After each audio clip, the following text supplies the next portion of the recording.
बता दीजिएगा। और आई होप कि आवाज़ भी साफ है।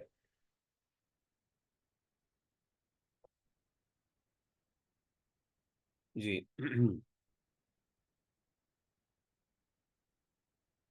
अल्हम्दुलिल्लाह वस्सलातु वस्सलामु अला रसूलिल्लाह व अला आलिहि व सहबिहि अजमईन, अम्मा बाद।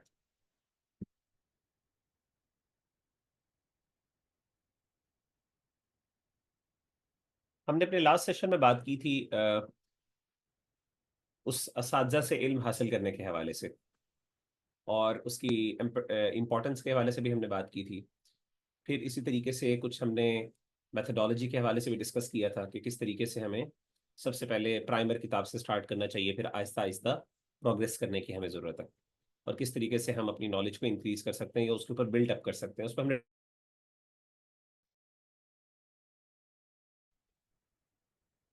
मेरा ख्याल है इंटरनेट लैग कर रहा है। अगर ज़्यादा लैग किया तो आप मुझे बता दीजिएगा, मैं इंशाल्लाह आई डोंट नो क्या मसला आ रहा है। Shouldn't do that but anyways. ठीक है जी। तो acquire knowledge from the teachers, तो हमने बात की थी इस हवाले से कि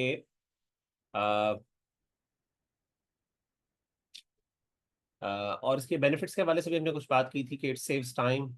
the second is one is focused on what is useful, one can avoid misunderstandings. इस हवाले से बात की थी। फिर ये भी हमने बात की थी कि हमारी जो लेगेसी है, हमारी जो तुरास है, वो बेसिकली फंडामेंटली इस चीज़ पे बेस करती है कि हम लोग अपने जो नॉलेज है वो एक्वायर करते हैं थ्रू प्रॉपर स्कॉलर्स, राइट। और हमारे यहाँ इस चीज़ को बहुत बड़ी बात समझा जाता है कि एक बंदे के मल्टीपल टीचर्स हैं, और इस चीज़ को मायूब समझा जाता है, वर्दी ऑफ ब्लेम समझा जाता है ऐसा शख्स जिसको किसी उस्ताज की सोबत नसीब ना हुई हो, ठीक है ना, जिसने किसी उस्ताद से सीखा ना हो। तो इस हवाले से मैंने आपके सामने सुफियान बिन उयैना के हवाले से जिक्र किया था कि इमाम सुफियान बिन उयैना जो थे, उनके बारे में आता है कि उन्होंने 1600 टीचर्स से तालीम हासिल की, यहाँ तक कि उनकी डेथ हो गई। तो 1600 टीचर्स बहुत ज़्यादा होते हैं। यानी एक वक्त में, ये फिर हो सकता है मल्टीपल लोगों से उन्होंने इल्म हासिल किया हो। आगे चलते हैं जी। आगे जो इंपॉर्टेंट इशू एक डिस्कस करने वाला है वो ये है acquiring knowledge from N innovator. क्या हम किसी बिदती शख्स के साथ, इनोवेटर जब हम बात करते हैं तो दीन के अंदर इनोवेशन की बात कर रहे हैं। वैसे तो जनरली इनोवेशन एक बुरी चीज़ नहीं है, लेकिन जब हम दीनी पर्सपेक्टिव से बात करते हैं तो फिर वहां पे इनोवेशन जो है वो एक नेगेटिव एस्पेक्ट से हम देखते हैं उसको। तो क्या इनोवेशन करने वाला शख्स, जिसको हम इनोवेटर कहते हैं, उससे इल्म हासिल किया जा सकता है कि नहीं किया जा सकता?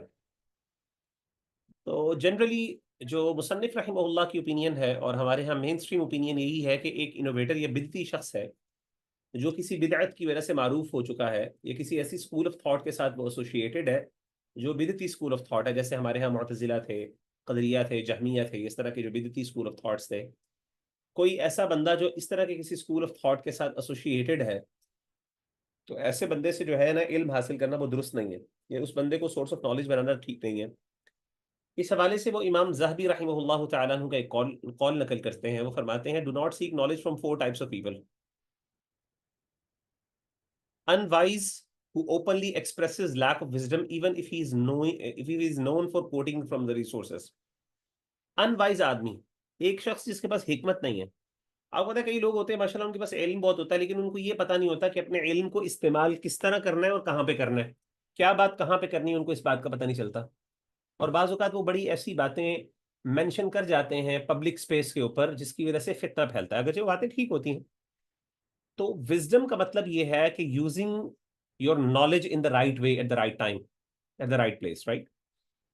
तो वो बंदा जिसको ये नहीं पता कि मैंने अपने नॉलेज को इस्तेमाल किस तरह करना है, ये उसका सही यूज क्या है, और किस तरीके से और कहाँ पे मैंने उसको डिस्कस करना है, क्या चीज़ कहाँ पे मैंने डिस्क्लोज करनी है, अगर उसको ये चीज़ें नहीं पता तो माजरत के साथ वो बंदा जो है वो अनवाइज है। ऐसे बंदे के साथ जो है वो इल्म हासिल करना ज़ाहिर है उससे थोड़ा सा अवॉइड करे। क्यों? उसकी वजह ये है कि जाहिर है वो आपको कुछ ऐसी चीज़ों में लगा देगा जो चीज़ें शायद आपके लिए बेनिफिशियल ना हो, या आपके लिए फितने का बायस बनी हो, या उसको सही तरीका ना आता हो कि किस तरीके से वो आपको एक नॉलेज को आपकी बिल्डअप कर सकता है। दूसरा वो कहते हैं कि innovator who is engulfed in his desires, ऐसा बिदती शख्स जो अपने डिजायर्स, के मुताबिक जो है वो आपको नॉलेज, यानी वो अपनी नॉलेज डिजायर्स के मुताबिक जिंदगी गुजारता हो, या अपनी डिजायर्स के से उसकी डिजायर्स ने उसको इंगल्फ कर दिया हो ना, ठीक है, उसको कैप्चर कर दिया हो उसके डिजायर्स ने। तो इनोवेटर्स जो है आमतौर पर बिदती शख्स, क्या मतलब है कि जब वो, यानी इसको अगर हम आसान अल्फाज में इलेबोरेट करें तो मतलब ये है कि ऐसे इनोवेटर से इल्म हासिल करना जो बंदा अपनी इनोवेशन की वजह से इन्फ्लुएंस होता है और ओवरवेलम्ड होता है, और वो अल्लाह माफ करे बाजुकात दीन को भी चेंज कर देता है because he wants a certain interpretation of the दीन, ताकि वो उसकी इनोवेशन को अकोमोडेट कर सके। ठीक है ना? तो ऐसे शख्स को जाहिर है जब आप उससे दीन इल्म हासिल करेंगे तो वो आपको बायसनेस के साथ नॉलेज दे रहा है ना, बिकॉज यू नीड अनबायसनेस। आपको एक ऐसे टीचर के पास जाने की जरूरत है जो अनबायस्ड है, ठीक है ना, जो इम्पार्शल है, जो पार्शल नहीं है, क्योंकि अगर वो पार्शल है या किसी एक तरफ उसका रुझान है दूसरे की तरफ नहीं है, और वो अपनी ही पसंद या अपनी ही मनमानी की बुनियाद के ऊपर दीन की ताबीर कर रहा है, तो ऐसे बंदे से ज़ाहिर आपको सीखने का नुकसान होगा ना। आई होप कि आपकी बात समझ आ गई होगी। और तीसरी चीज उन्होंने कहा, a liar even if he does not lie about religion, एक झूठे आदमी से इल्म हासिल करना भी ठीक नहीं है, अगरचे वो इवन दीन के बारे में झूठ ना भी बोले। तो जाहिर है एक बंदा जिसका लाख इसकी इंटेग्रिटी नहीं है, जिसका कंडक्ट जो है वो क्वेश्चनेबल है, तो ऐसे शख्स के से इल्म हासिल करना वो जाहिर है ठीक नहीं है, क्योंकि वो झूठा आदमी है। तो हो सकता है कि वो झूठ से इन्फ्लुएंस हो जाए। यानी झूठ बंदा कौन बोलता है? वही बंदा जो किसी चीज से इन्फ्लुएंस होता है ना, यानी किसी बेनिफिट की वजह से या किसी नुकसान से बचने के लिए झूठ बोलेगा ना, कोई बेनिफिट हासिल करने के लिए या किसी नुकसान से बचने के लिए वो झूठ बोलेगा। तो हो सकता है कि ऐसा बंदा आपको पढ़ाते हुए कुछ चीजों से इन्फ्लुएंस हो जाए, और इन्फ्लुएंस होने के साथ आपको सही नॉलेज ना दे सके, ओवरवेलम्ड हो जाए ना दुनियावी बेनिफिट के लिए। तो इनोवेटर है वो अपने डिजायर्स की वजह से और अपने दीन, अपने जो मजहब है, अपनी इंटरप्रिटेशन उसको साबित करने के लिए, जबकि लायर जो है वो दुनियावी बेनिफिट के लिए या किसी नुकसान से बचने के लिए। यानी हो सकता है कि वो सिंसेरिटी लूज कर जाए, बिकॉज उसको पता है कि अगर मैंने अपनी कुछ चीजें बयान की, जो मैं, हो सकता है अगर मैं ओपन हुआ और मैं सच बोला, तो हो सकता है मेरे अपने स्कूल ऑफ थॉट के बारे में बात खत्म चली जाए, या फिर दुनिया भी कोई और बेनिफिट होगा, तो उसकी वजह से वो क्या करेगा। कुछ लोग होते हैं, आपको पता है कि वो इन्फ्लुएंस होते हैं माल से और बहुत सी ऐसी चीजों से।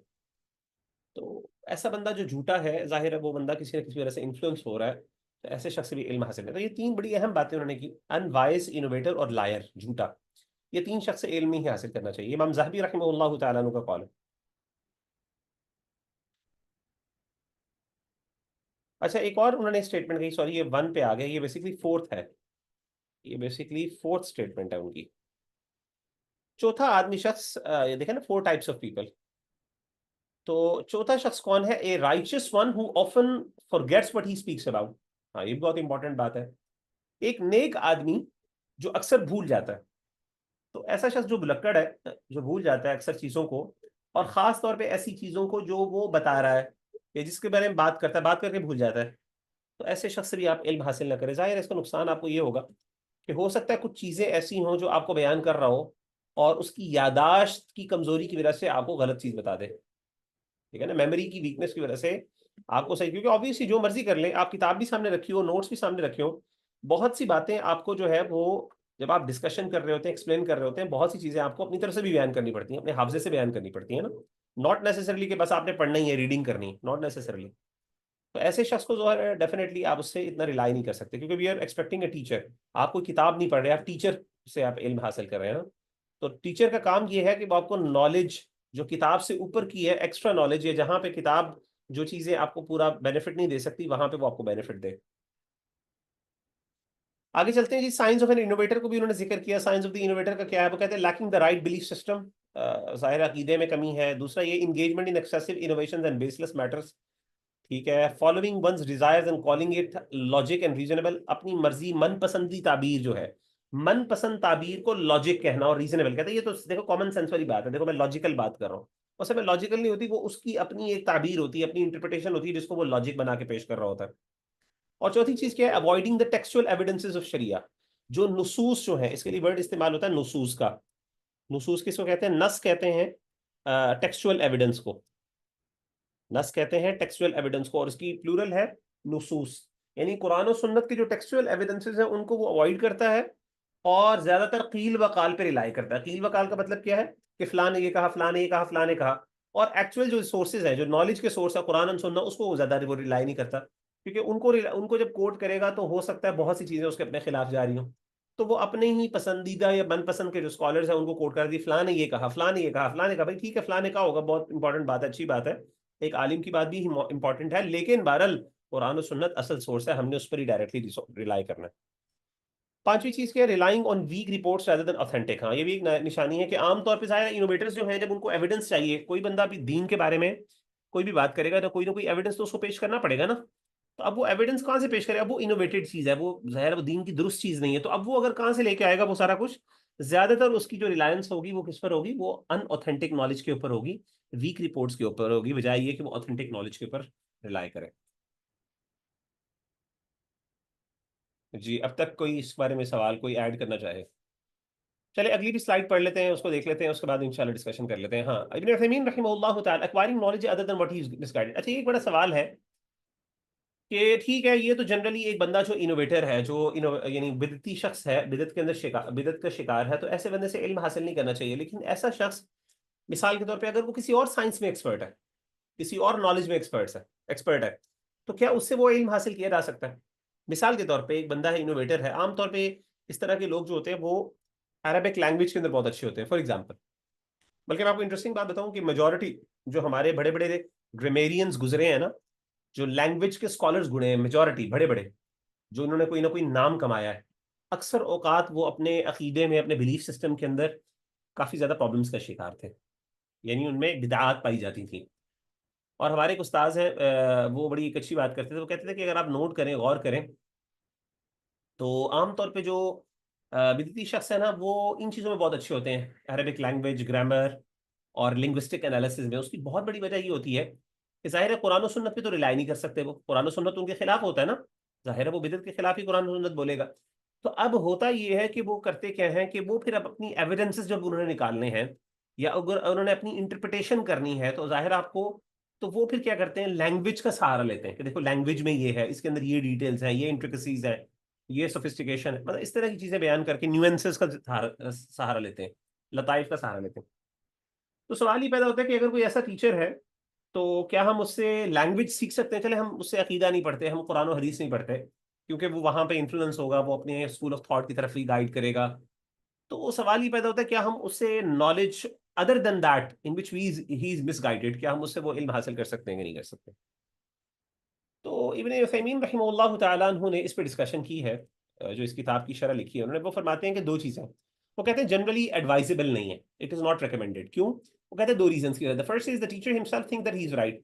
अगर उसके पास स्टूडेंट ज़्यादा आएंगे ना, और लोग उसकी तरफ, चलो यार हम उससे वो तो नहीं पढ़ रहे लेकिन हम ये पढ़ लेते हैं, तो बाज़ अगर इंसान इस धोखे का शिकार हो जाता है कि यार वो कोई बहुत बड़ी चीज़ है, और अगर वो इतना मिसगाइडेड होता तो लोग उसके पास ना आते। तो कहते हैं बाजू का टीचर जो है ना, वो धोखे का शिकार हो जाता है, ये समझता है कि शायद वो सही रास्ते पर है, और वो जो है ना, बड़ा उसका इन्फ्लुएंस है, लोग देखो उससे क्या कर रहे हैं। हो सकता है अब एक बंदा सिर्फ इल्म हासिल करना आ रहा है, जरूरी तो नहीं है कि वो उसको बताएगा कि मैं आपसे सिर्फ ये नॉलेज, और जाहिर आप टीचर के मुंह पे ये कह ही नहीं सकते कि जी मैं आपसे सिर्फ ये सीखना चाह रहा हूँ, बाकी चीज़ें मैं नहीं सीख रहा, क्योंकि मैं उससे डिसएग्री करता हूँ। तो नेचुरली वो क्या होगा, वो इस इन्फ्लुएंस, यानी वो इस डिलूजन का शिकार हो जाएगा कि शायद वो सही रास्ते पर है, और उसकी जो इनोवेशन है, जो बिदत है, वो गलत नहीं है। दूसरी बात ये है कि a layman thinks that he is the right as students of knowledge go to him for seeking knowledge। अच्छा, एक तो ये कि डिलूजन का शिकार वो टीचर खुद हो जाएगा, और कई दफा ऐसा होगा जो आसपास के लोग हैं, जो आसपास के लोग हैं, वो डिलूजन का शिकार हो जाएंगे कि यार ये जो बंदा है, ये उस्ताद है, इसके पास तो बड़े बड़े तुल्लाबुल इल्म जाते हैं, बड़े बड़े स्टूडेंट्स ऑफ नॉलेज रश लगा होता है इसके पास, इसका मतलब है ये बंदा बड़ा काम का है। हालांकि वो सारे स्टूडेंट्स इसलिए जा रहे हैं, वो उसको बिदती समझते हैं मिसाल के तौर पे, और वो सिर्फ कोई खास चीज उससे पढ़ने जा रहे हैं। तो बाज़ अवामुन्नास उस धोखे का शिकार हो सकती है ना, और वो क्या करेगी, हो सकता है वो इस चीज़ को, इसीलिए आप देखें कि बहुत ज़्यादा इस चीज़ को रेकमेंड नहीं किया जाता कि अगर आपने किसी इनोवेटर से कुछ चीज़ सीखनी भी है, अगर किसी बंदे ने, और खास तौर पे कोई बंदा मिसाल के तौर पर स्टूडेंट ऑफ नॉलेज है, उसको पता है कि यार मैं बड़े एहतियात के साथ सीख सकता हूँ, मैं अपने आप को बचा सकता हूँ, तो अगर आप कोई चीज़ पढ़ भी रहे हैं, कोई बेनिफिट भी उससे ले रहे हैं, और आपको वो कहीं और से बेनिफिट नहीं मिल रहा, तो उस चीज़ को जो है ना पब्लिसाइज ना किया जाए ना, पब्लिक ना किया जाए। क्यों? उससे क्या होगा कि लोग धोखे का शिकार हो सकते हैं, लोगों को शायद कंफ्यूजन हो सकती है कि शायद ये बंदा ठीक है। मिसाल के तौर पे अगर मैं किसी ऐसे स्कॉलर से या ऐसे बंदे को, जो बंदा ज़रा प्रॉब्लमेटिक है, मैं आपके साथ उसकी वीडियो शेयर करूं, या मैं आपको बताऊं कि मैं उससे पढ़ रहा हूं, मिसाल के तौर पे लेट्स अज्यूम, तो अब हो सकता है कि मैं मुझे मुझे पता उसकी वीकनेसेस क्या है और मैं किसी एक खास बेनिफिट के लिए उसे पढ़ रहा हूँ, जो मुझे बेनिफिट कहीं और से नहीं मिल रहा, और जनरली मैं उसका क्रिटिक भी हूँ और सारा क्रिटिसाइज। अब मैं जब कर रहा हूँ तो आप लोग कहेंगे अच्छा मुगीरा भाई पढ़ रहे हैं, इसका मतलब है कि यार ये बंदा जो है ना कोई खास है, क्योंकि और अगर आपका कोई अच्छा उस्ताद पढ़ रहा होगा तो आप कहेंगे अच्छा मेरा उस्ताद जो है फलां इतना काबिल आदमी है, अगर वो उससे पढ़ रहा है इसका मतलब है यार वो बंदा कोई चीज़ है, डेफिनेटली आप इनसे इन्फ्लुएंस होता है ना। तो ये उनकी राय है। अच्छा एनीवेज, वो कहते हैं however one is permitted to seek knowledge from him. कहते हैं हाँ बाजू का ऐसा होता है, सिचुएशन ऐसी होती है बस ऑप्शन नहीं है। मिसाल के तौर पे आपने एक यूनिवर्सिटी में एडमिशन लिया है, या जैसे आप इस प्रोग्राम में आ गए हैं, अब आपको मुझसे पढ़ना पड़ रहा है, अल्लाह माफ करे बिकती तो नहीं हूँ इंशाल्लाह मैं लेकिन हो सकता है आप कहें यार ये किस टीचर से पढ़ना पड़ रहा है, तो अगर बाजू का कुछ ऐसे टीचर से आपको पढ़ना पड़ता है, मजबूरी होती है because you are enrolled in the program, या आप किसी ऐसे इंस्टीट्यूशन में होते हैं, ऐसे इदारे में आपका दाखिला होता है जहां पे आपके पास कोई दूसरी ऑप्शन नहीं होती, ठीक है ना। तो ऐसे मौके के ऊपर अगर आप पढ़ना पड़ जाता है तो आप पढ़ सकते हैं, provided if he speaks of his misguidance then you should correct him. हाँ अगर टीचर जो है क्लास के दौरान, अच्छा हम what we are actually arguing is कि वो किसी ऐसा सब्जेक्ट पढ़ रहा है उससे जिसमें वो मिसगाइडेड नहीं, कोई और सब्जेक्ट पढ़ा रहा है। अब जब आप उससे वो पढ़ रहे हैं तो नेचुरली हो सकता है कि ड्यूरिंग द लेसन वो अपनी किसी चीज को जो वो गलत है उसको बयान करे, और ऐसे होता है टीचर्स कई दफा रेफरेंस देते हैं अपनी दूसरी चीजों का भी, जाहिर है आपको ये नहीं होता ना, मतलब 8-10 चीजें आसपास की भी डिस्कस हो रही होती हैं क्लास के दौरान ना, गपशप लग रही होती है। तो बाजुकात क्या होता है कि टीचर अपनी दूसरी चीज भी जिक्र कर देता है, तो वो वाली जो चीज है अगर वो बयान करे तो ऐसे मौके पर अगर आपके लिए जरूरी है कि आप उसकी करेक्शन जरूर करें, provided you have knowledge to discuss it. अच्छा इसके लिए दो कंडीशन, एक तो ये कंडीशन है कि आप उसको जो है ना वो मिसगाइडेंस को करेक्ट करें अगर वो उसके बारे में बोले तो, और इसके साथ एडिशनली चीज ये है कि आपने तभी बोलना है ऑब्वियसली जब आपके पास नॉलेज हो, ठीक है। तो अगर आपके पास नॉलेज नहीं है तो जाहिर है पहली बात आपको पता ही नहीं चलेगा, और आप बेशक बाजू का होता है कि बंदे को पता चल जाता है ये बंदा ये बात प्रॉब्लमेटिक है, लेकिन आपके पास नॉलेज नहीं होती रिस्पॉन्स करने की, तो जाहिर है फिर आपको थोड़ा बर्दाश्त करना पड़ेगा, लेकिन एटलीस्ट आपको कुछ ना कुछ उस बंदे को उस टीचर को टफ टाइम देना चाहिए क्लास के अंदर क्वेश्चंस करके, नॉट ऑब्वियसली आपने कोई बदतमीजी करनी है, ताकि लोगों को एटलीस्ट पता हो कि ये प्रॉब्लमैटिक बात है, ठीक है ना। मिसाल के तौर पर मैं पढ़ रहा था, मुझे याद है यूनिवर्सिटी में कॉलेज में, तो कई दफा हमारे साथ हर किस्म का उस्ताद होता था, अजीबो गरीब, वो क्लास पढ़ाते दौरान वो अपने अजीबो गरीब नजरियात और अपने बातें जो है ना वो बयान करते थे। तो अब मुझे इतना उस वक्त मैं स्टूडेंट था, नया नया पढ़ रहा था, मुझे याद है, तो मुझे उस टाइम बहुत चीज़ों का पता था, जनरली सुनी हुई थी कि अच्छा यार ठीक नहीं है गलत है, लेकिन मेरे पास इल्म नहीं था क्योंकि मैं उस टाइम खुद स्टूडेंट था। तो मैं बार क्वेश्चन करता था, मैं कहता सर मुझे लगता है इसमें प्रॉब्लम है, देखें ये प्रॉब्लम हो सकती है, देखें ये भी एक काउंटर नैरेटिव है। तो एक मैं कुछ ना कुछ बयान जरूर करता था, उससे एटलीस्ट ये होता था कि लोग जो होते थे स्टूडेंट्स होते थे बाकी वो भी थोड़े से चुकन्ना हो जाते थे, है ना। वो भी चुकन्ना हो जाते थे, वो कहते हैं अच्छा यार ये चीज़ शायद ना हमने हर चीज़ जो है ना सर की बात नहीं, हाँ यार, और कुछ लोग एग्री भी कर जाते थे, जाहिर है कुछ चीज़ें बड़ी प्रोमिनेंट होती थी। मुझे याद है हमारे एक उस्ताद थे तो वो काफ़ी वो थोड़े से लिबरल माइंडेड थे, तो वो अब बाजू का दीन की जब भी अब वो पढ़ा रहे होते थे हमें, मुझे याद है बिजनेस स्टडीज़ में पढ़ रहा था उनसे, बिजनेस एडमिनिस्ट्रेशन क्या था वो मुझे याद है। तो मैं जब पढ़ रहा था उनसे तो वो क्लास के अंदर इधर उधर के मौलवियों को रगड़ना यानी रगड़ना शुरू कर देना उन्होंने, और जो प्रैक्टिसिंग लोग हैं उनका मजाक, अब मुझे बर्दाश्त नहीं होती, मैं खुद प्रैक्टिसिंग था, सीधी सी बात है, तो मैं बोलता था क्लास में, और कई दफा लोग हिमायत भी करते थे। इस तरीके से हमारी एक और टीचर थी, वो माशाल्लाह बड़ी नेक थी, बड़ी माशाल्लाह पर्दादार, बड़ी बापर्दा खातून थी, और बड़ी माशाल्लाह बहुत अच्छी थी माशाल्लाह, बिल्कुल मदरली फिगर टाइप थी। तो हमारे हम सब के लिए और बड़ी मोहब्बत से पढ़ाती थी हमें, और माशाल्लाह she was very mature as well, and elderly lady as well. तो हमारा बड़ा अच्छा उनके साथ एक ताल्लुक भी था, तमाम स्टूडेंट्स का, और बड़ी मोहब्बत से प्यार से पढ़ाती थी, और सारे माओ की तरह जिस तरह होता है ना। तो वो अब कुछ ऐसी मिसाल तो एक स्पेसिफिक स्कूल ऑफ थॉट से उनका ताल्लुक था, तो वो होता ये था कि अब वो चूंकि खुद भी रिलीजियस थी बहुत ज्यादा, बकायदा ग्लव्स पहने होते थे उन्होंने, फुल पर्दा उन्होंने किया होता था, फुल बुर्का माशाल्लाह उन्होंने, और ग्लव्स तक पहने होते थे। तो वो जब इस तरह की थी वो भी हमें बिजनेस, पता नहीं वो भी हमें कोई अकाउंटेंसी, क्योंकि मैं अकाउंटेंसी में भी मेरी मेरी स्पेशलाइजेशन है, तो उसमें वो उन्होंने कुछ ना कुछ, वो मुझे अभी याद नहीं वो कौन सा सब्जेक्ट पढ़ा रही थी हमें, तो वो पढ़ाती थी। तो कई दफा ऐसा होता था चूंकि खुद भी प्रैक्टिसिंग थी, तो वो दीन की कोई ना कोई बात शुरू कर देती थी, और अच्छा वो दीन की जब बात करती थी तो अब वो वहां पे बहुत ज्यादा प्रॉब्लम्स होती थी कई दफा। एक तो बेचारी वो खुद भी ज्यादा इतनी पढ़ी, बहुत से लोग होते हैं जो जौक शौक होता है लेकिन उन्होंने खुद दीन को प्रॉपरली पढ़ा नहीं होता ना, तो वीकनेसेस होती हैं। तो हुआ ये था कि मैं काफी ज्यादा उससे फिर मैं डिसएग्री करता था, और मुझे बड़ा दुख होता था उनसे जाहिर चैलेंज करते हुए, क्योंकि शी वाज वेरी, मतलब वो बड़ा उनके साथ करीबी ताल्लुक था। तो वो बेचारी जो है ना, बस अच्छा नहीं लगता था, लेकिन बोलना पड़ता था। तो ऐसे मौके पर हाँ, लेकिन मैं बता ही रहा था, कई दफा ऐसा होता था कि चीज़ों को बंदा बता देता था, लेकिन फिर मैं आगे से रिस्पॉन्ड वो करते भी थे, और कई दफा ऐसा होता था खामोश इसलिए होता था, मेरे पास नॉलेज नहीं होती थी, लेकिन एटलीस्ट कुछ ना कुछ टफ टाइम देना चाहिए। असल में मकसद क्या है? मकसद ये है कि वो बंदा अपनी किसी मिस गाइडेंस को ना फैलाए बस। और आपकी मौजूदगी के अंदर अगर आप उस शर को कम कर सकते हैं, तो अपने आप को भी बचाना चाह रहे हैं डेफिनेटली, और दूसरों को भी बचाना है। तो ये मकसद है। जी, अब तक किसी का इस हवाले से कोई डिस्कशन, कोई सवाल हो तो प्लीज करें।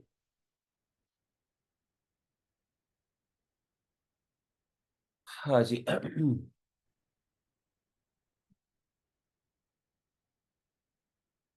एनीवन? अच्छा जी, एक सवाल आया है जी। सर, बाज उलमा को के अकायद का मसला होता है, पर वो फिक के एक्सपर्ट होते हैं, या वाइस वर्सा, इस सूरत में क्या करना चाहिए? यही वाला जो मैंने आपको बताया। ठीक है ना, बिल्कुल आपने अच्छा सवाल पूछा। ऐसा होता है तो यही गाइडलाइंस है। कोशिश करें अवॉइड करें। अगर नहीं मजबूरी है किसी वजह से, तो फिर ऐसे मौके के ऊपर आप कुछ प्रिकॉशंस के साथ उनसे बेनिफिट हासिल कर सकते हैं। जी महक, आप बताइए। महक आप।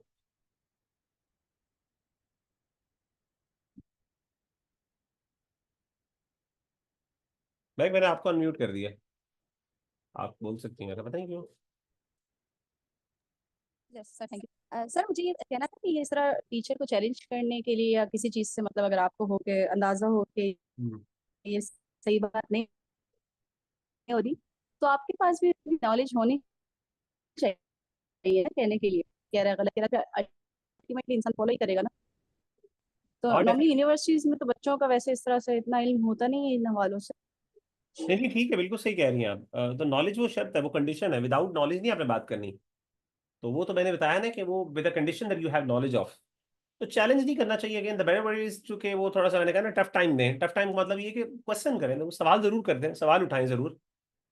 ताकि जो है ना, उस्ताद को पता हो कि अच्छा यार, यहाँ पे सवाल होगा, मैं अननेसेसरली हर चीज़ नहीं कर सकता। तो बाकी बाकी आगे आगे हाँ बात होगी कि डिसरिस्पेक्ट जो है वो आगे ना बकायदा इस पर भी बात होगी कि अगर आपने उस्ताद से सवाल करना है, और अगर आपने उसकी करेक्शन करनी है, तो वो किस तरह करनी है, वो भी इसके बारे में भी वो गाइड करेंगे। जी जोया, आगे उस पर भी हम थोड़ी सी बात करेंगे इंशाल्लाह आगे चल के। जी जोया हुसैन, आप बताइए। जी। अस्सलाम वालेकुम सर। मेरा ये क्वेश्चन था कि अगर कोई मतलब कोई भी जो है वो एक स्पेसिफिक स्कूल ऑफ थॉट से है, यानी उनके पेरेंट्स भी, और मतलब उसी मदरसे से, मतलब उसी रिलेटेड मदरसे में उनको डाल देते हैं, हम्म। तो मतलब पढ़ने के लिए।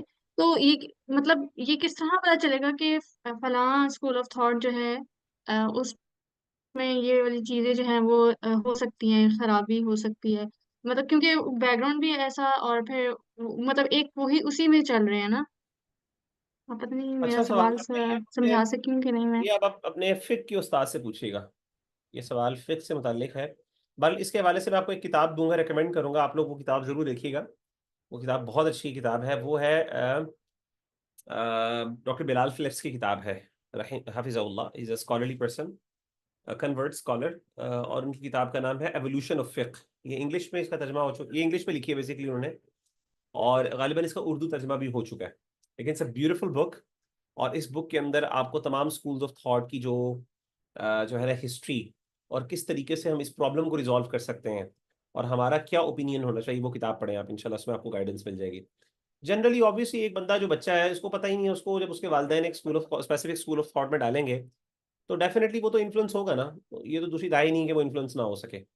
वो इन्फ्लुएंस होगा, लेकिन प्रॉब्लम ये है कि असल में एक बंदा जो सिंसेर होगा, जो इखलास रखता होगा, और जो वाकई हक का मुतलाशी होगा, और उसमें बायसनेस नहीं होगी, and he is willing to actually accept his mistakes, तो ऐसा बंदा जो है वो डेफिनेटली एक वक्त आएगा कि अल्लाह उसकी रहनुमाई कर देंगे। एक मिनट दीजिएगा मुझे।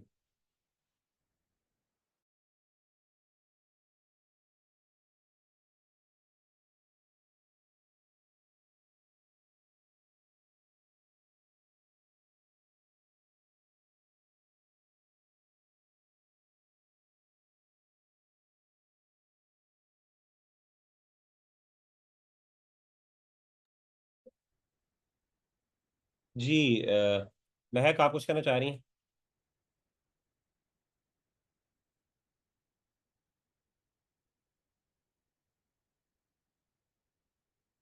Anyone else? अच्छा, एक सवाल आया है अक्सा की तरफ से, कहती हैं सर जी क्या आपको लगता है कि हक नॉक करता है, चाहे जितनी भी कंफ्यूजन हो नॉक करता है? What does it mean? Please इसको जरा थोड़ा सा एलैबोरेट कर दें तो इंशाल्लाह वजाहत हो जाएगी कि नॉक करने का मतलब क्या है।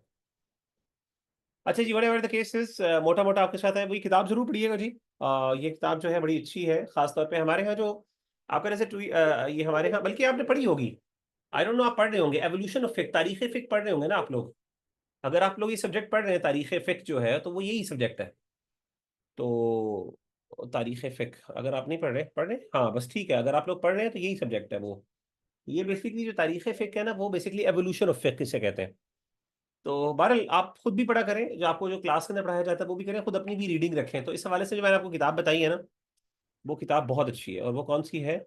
वो किताब है evolution of fake by doctor Bilal face. मैं आपके साथ ये ग्रुप में भी शेयर कर दूंगा, तो आप इसको पढ़िएगा इंशाल्लाह।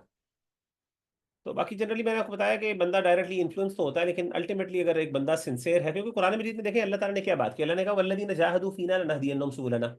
दो कंडीशंस बताई अल्लाह ने, कहा कि वो बंदा जो हमारे रास्ते में सिंसियर एफर्ट करता है, दो चीज़ों की बात की, सिंसेरिटी और एफर्ट की, कि एक बंदा मुखलिस भी हो, इखलास भी हो, और इसके साथ साथ एफर्ट भी हो। सिर्फ इखलास काफी नहीं होता, बाज़ औक़ात होता है कि बंदे मुखलिस होते हैं, they want to know the truth and they ready to accept the truth, लेकिन but they do not have enough time.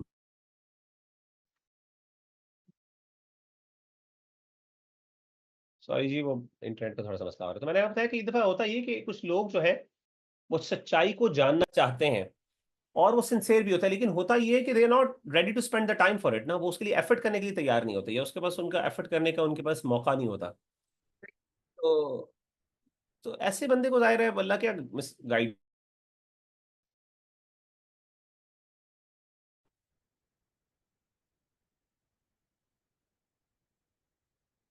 अच्छा जी, सॉरी जी, ये हमारे इंटरनेट का कोई मसला हुआ, आई डोंट नो एग्जैक्टली क्या प्रॉब्लम है, इंशाल्लाह कोशिश सही करने की। जैसे मैंने आपको बताया कि मेरे घर के इंटरनेट की प्रॉब्लम्स हो जाती हैं अक्सर औकात, तो I am really sorry for that. जी कोई और सवाल? हमारे पास टाइम कम है, वरना मैं आगे भी हम चले चले कुछ देख लेते हैं, कुछ आगे भी स्टार्ट कर लेते हैं। जी जी किसी और का सवाल है तो, वरना फिर हम आगे चलते हैं। आवाज़ नहीं आ रही, अब आवाज़ आ रही है? मेरा ख्याल अब आ रही होगी, ज़ाहिर आवाज़ तभी नहीं आएगी जब मैं होऊंगा नहीं। तो आगे चलते हैं जी, हमारे पास क्या है? ठीक है, अगले जो है the etiquettes of the secret फिर दिस टीचर। अब यहाँ पे कुछ आदाब हैं जो टीचर्स के हवाले से जिक्र किए गए हैं। तो पहला अदब कौन सा है? वो है जी etiquette teachers enthusiasm and notes taking. हाँ, ये पहली चीज़ है जी, सबसे पहले उन्होंने बात की है कि the teachers enthusiasm in his lessons making notes with two conditions. अच्छा, हाँ, ये सबसे पहली चीज़ ये कि टीचर जो है उसका जो इंथ्यूजियाज्म है वो स्टूडेंट्स के इंथ्यूजियाज्म के ऊपर डिपेंड करता है। यानी जितने ज्यादा एक्साइटेड स्टूडेंट्स होंगे पढ़ने के लिए, सारे टीचर भी पढ़ाने के लिए। अब अगर आप लोग बोर हैं, यानी अगर आप लोग बोरियत के शिकार है और आपसे जो है ना पढ़ा नहीं जा रहा है, और आप कहते हैं अल्लाह करे किसी तरीके से क्लास खत्म हो जल्दी से जल्द, तो डेफिनेटली फिर मेरा भी कोई इतना पढ़ाने को दिल नहीं चाहेगा ना। तो अच्छा, ये खास तौर पे ऑनलाइन टीचिंग में इसलिए होता है कि टीचर को पता नहीं, क्योंकि आपके सामने आप नजर तो नहीं आ रहे मुझे ना, लेकिन ये होता है कि जो रियल लाइफ में जब हम बात करते हैं, क्योंकि वी आर एक्सपेक्टिंग, क्योंकि ये किताब कोई ऑनलाइन स्टूडेंट्स के लिए नहीं लिखी गई, तो जब रियल लाइफ में स्टूडेंट सामने बैठे हैं और टीचर देख रहा है कि यार वो बेचारे यानी वो बच्चे जो है वो इंटरेस्ट नहीं ले रहे, तो फिर स्टूडेंट बेचारा, टीचर भी जो है वो भी क्या करता है, वो भी आहिस्ता आहिस्ता क्या आप देखते हैं कि वो भी अपनी इंटरेस्ट लूज कर देता है पढ़ाने में, वो भी बस एक किस्म की फॉर्मेलिटी पूरी कर रहा होता है। लेकिन जितने टीचर स्टूडेंट्स एक्साइटेड होते हैं, how do you make sure के टीचर को कैसे पता चलता है? वो पता चलता है दो चीज़ों से। जब आप नोट्स ले रहे होते हैं एक्टिवली और बड़े ध्यान से सुन रहे हैं, ज़ाहिर है आपका ये भी मैटर करता है कि आपका ध्यान है, ज़ाहिर नज़र आ जाता है कि आपकी जो है ना वो किधर है। और दूसरी चीज़ इंपॉर्टेंट ये है कि जब आप क्वेश्चंस करते हैं, ठीक है ना, जब आप क्वेश्चंस करते हैं, जब सवालात कर रहे हैं बार बार, और वो सवालात जो है वो टीचर को चैलेंज कर रहे हैं। अच्छा, what is the definition of boredom? ये जरा सुनिएगा। The definition of boredom is primarily when your mind goes unchallenged, that means you're bored. Boredom क्या होता है कि आपका माइंड जो है वो अनचैलेंज्ड है, उसको अभी तक चैलेंज नहीं हुआ, वो it doesn't feel like challenged. तो ऐसा जो है ना ये माइंड है, इसे कहते हैं बोर्डम। जब आपका माइंड चैलेंज्ड होगा तो इसका मतलब है बोर्डम नहीं है, तो आप एक्टिव हो जाते हैं ना।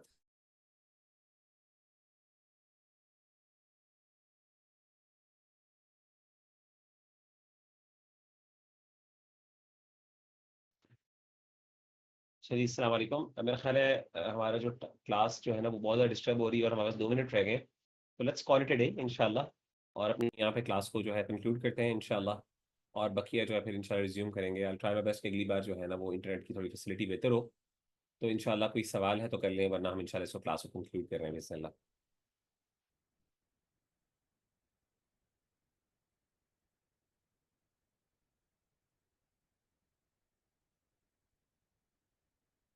जी,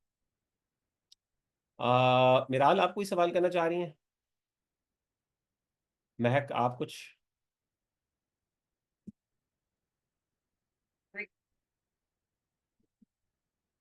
हम्म। रिमशा, सादिया, समीउल्लाह, अनम। जी, चलें जी, ठीक है, माशाल्लाह। Sir my mic is not working. अच्छा ठीक है, आपका माइक नहीं काम कर रहा। चले ठीक, कोई मसला नहीं इंशाल्लाह। क्वेश्चनिंग से आमना ने बिल्कुल ठीक कहा। हाँ जी, क्वेश्चनिंग से पता चलता है कि उस्ताद के तरीके। वेल, हमने बात की थी कि हम बात कर रहे थे प्राइमरली के मैं बोर्डम की बात कर रहा था, वो मैं कंप्लीट कर लूँ बात। तो बोर्डम प्राइमरली डिपेंड करता है एक यानी when your mind goes unchallenged, right. तो वो बंदा जब आपका दिमाग चैलेंज होता है तो वो एक्टिव हो जाता है। तो क्वेश्चनिंग से आपकी जो है ना वो दिमाग चैलेंज होता है। तो अब इसीलिए टीचर को भी चाहिए कि वो सवाल करे। अब मेरे लिए मुश्किल है, मुझे भी करना चाहिए, और मैं कोशिश करता हूँ कि आपको प्रोवोक करूँ, सवाल को डालूँ आप लोगों को। और हर स्लाइड के बाद प्रेजेंटेशन के एंड पे मैं कोशिश करता हूँ थोड़ा टाइम दूँ आपको भी बोले, ताकि आप लोग भी थोड़ा सा इसके अंदर इंटरेस्ट लें।